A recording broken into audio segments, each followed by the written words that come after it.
Hey, and what is going on, everybody? It's Zero here, back with more Diablo action.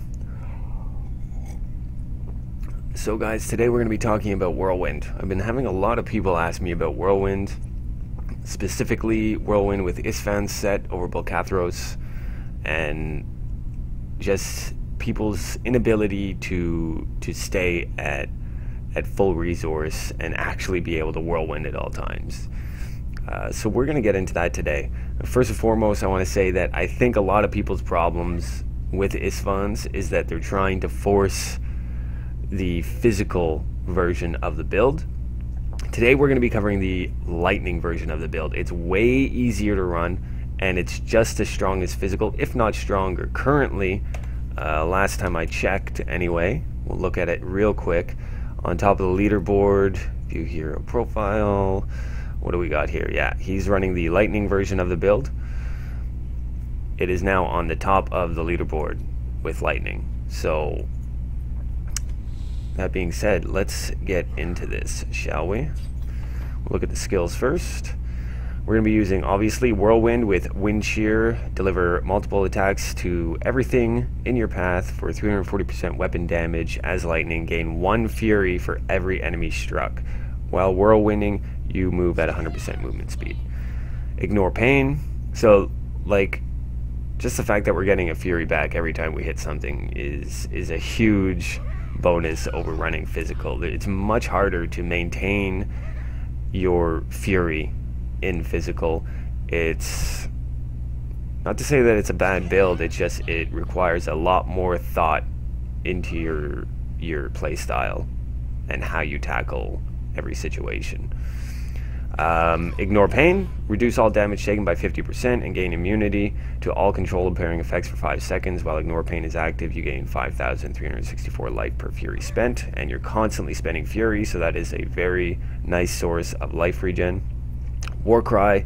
Impunity. Unleash a rallying cry to increase armor for you and your allies within 100 yards by 20% for 120 seconds. Increase resistance to all elements by 20% while affected by War Cry. So this is just a straight up toughness increase, guys. It's going to help keep you alive. Ground Stomp.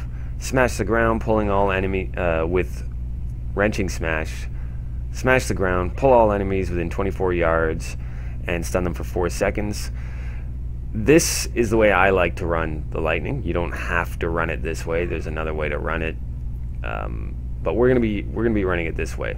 I'll talk briefly over the other way. Battle Rage. Swords of Plowshares. Enter a rage which increases your damage by 10%, and your critical hit chance by 3%. Lasts for 120 seconds. Crit hits heal you and your pets for 21,457 life. So that is another source of life regen there. Wrath of the Berserker. Insanity, because it's the best. Boon of Bolcathros for better cooldown on your Wrath of the Berserker. Nerves of Steel for your second life chance. Rampage. Increase strength by 1% for 8 seconds after killing or assisting in killing, and the effect stacks up to 25 times, so that's a huge damage increase. Ruthless. You deal 40% additional damage to enemies below 30%. And we're also going to be running a Hellfire Amulet, guys. And for the Hellfire Amulet, I would suggest you take Brawler. As long as there are 3 enemies within 12 yards, all your damage is increased by 20%. Or Berserker Rage, which is the one I prefer. You deal 25% additional damage while near maximum Fury, which is 95% of the time with this build. As long as there are enemies around that you are hitting, you will be near max resource. Okay, let's get into the gear. So, of course, we're talking about the Istvans set. Little Rogue and the Slanderer. You want to go for a main stat cooldown area damage roll on both if you can get that, and you're going to throw an emerald in the socket.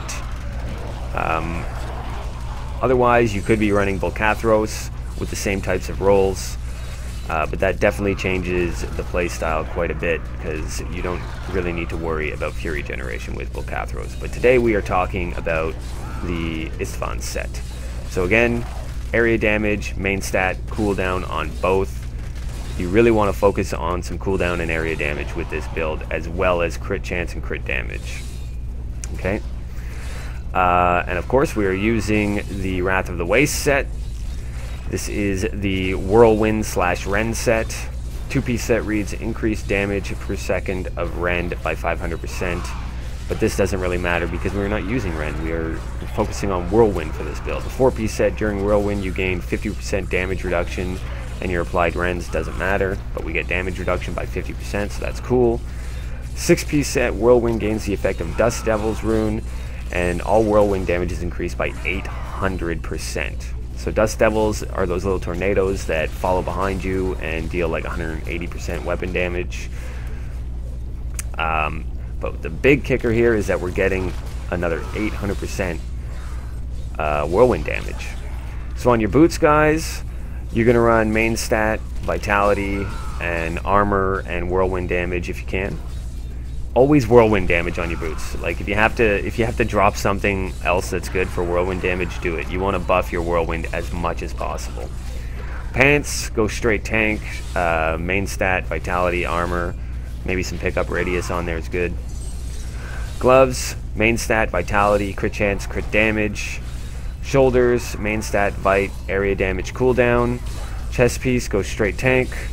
And on your helm, main stat, crit chance, Whirlwind. Again, you want as much Whirlwind damage as possible on the build. That's where all your damage is coming from. You 100% want your helmet and your boots to have Whirlwind damage. It's a very big deal. And your belt.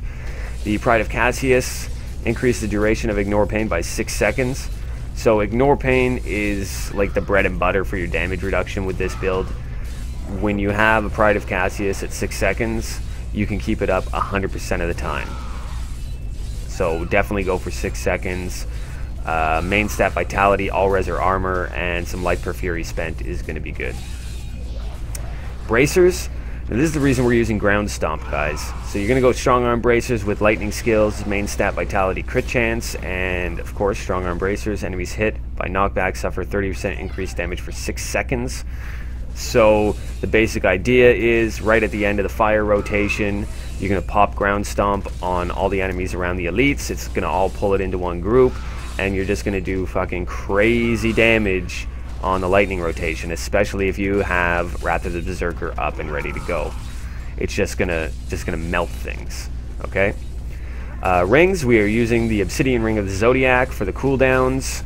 Go for the best possible roll you can get on that.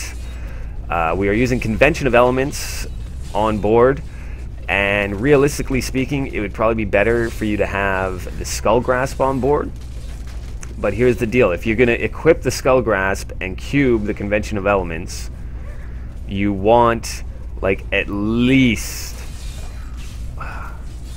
like 280, I'm going to say, on the Whirlwind damage on the Skull Grasp. Like you want it as high as possible. If it's like half the amount that it could possibly roll, you don't want it. You want to put it in the cube for the maximum effect. So basically, just equip either the Convention of Elements or the Skull Grasp, whichever one has a higher roll on the special affix. So in my case, I've had really bad luck with Skull Grasps. So in my case, I have a Convention of Elements. And you're going to go for a crit area damage roll.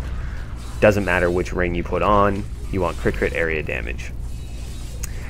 Amulet, like I said before, you're going to go for a Hellfire. Ideally, you would go crit elemental damage or crit area damage, but that's obviously easier said than done.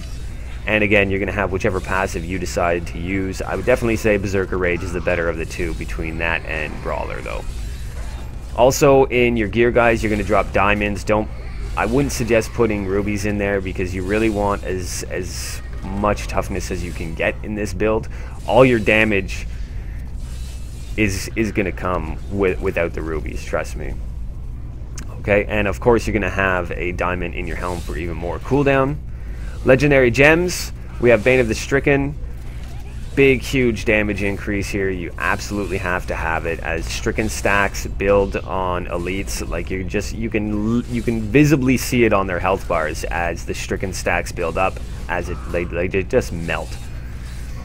The Tagok, gain blah blah blah, increased damage for 1.5 seconds when you spend primary resource on a channeled skill. This effect stacks up to 10 times. Gain 2% increased armor for every stack. So since Whirlwind is a channeling skill and we are constantly using Whirlwind, you should have this at 10 stacks at all times. And lastly, Pain Enhancer. Crit hits cause the enemy to bleed for however much, whatever level you have it at. Weapon damage as physical over 3 seconds. Gain Blood Frenzy, granting you 3% increased attack speed for each bleeding enemy within 20 yards. So, I mean, that's like the reason that people run the physical build, is because of the physical damage on the Pain Enhancer, but it's still crazy damage as lightning. Like, it still does a ton of damage. So, and as you can see, like the guy in the top spot, we'll look at it again real quick. The guy in the top spot here, he is running lightning, you know, so it proves it. Look, 98 has lightning. Doesn't have to be physical. That's what I feel like a lot of people are having problems wrapping their head around. Is like everybody's going physical, physical, physical, and they're like, why can't I keep up my fury? I can't whirlwind at all, right? And it's very hard to play it as physical. It's a lot easier to do it as lightning, and currently it's on top of the leaderboard, so why not, right? Alright, cubed items, guys. Let's go look at the cube. Like I said before, Skull Grasp, you're going to have, again, 280 and up on your Skull Grasp. I'd say you can probably put it on and put the conventional elements in the cube. But it really comes down to whichever ring rolls better overall.